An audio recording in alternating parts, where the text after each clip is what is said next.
utafikiri amezaliwa katika Uislamu kabisa. Kwa hiyo nafikiri kwanza wasalimie, manake sasa wewe ni Aisha, sasa wasalimie kama Aisha kwanza na waambie ile furaha ambayo kwamba umesikia kwa kusilimu. Salamu alaikum, naitwa Aisha. Nimeslim, nimefurahia, angalia vile nimeng'ara. Unaonaje tofauti vile ulikuwa umevaa na sahi? Sasa niko sawa, niko smart.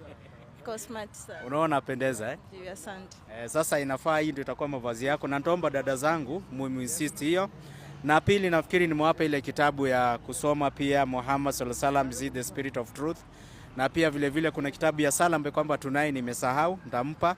Na vile vile madrasa tutampa mwelekeo mahali ambapo kwamba atasoma. Kwa hiyo tunamkaribisha sana na ujisikie ukiwa Muislamu, na kwa kusilimu Mungu amesema dhambi zako zote.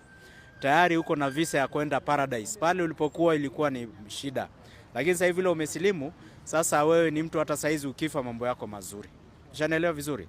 Important tu ni usome zaidi katika dini. Usome mambo ya dini vizuri ili ujue Uislamu wako alafu uipractice. Sawa Karibu sana katika Uislamu. Dadangu, hebu mkaribishe, mwambie karibu. Hebu karibishe.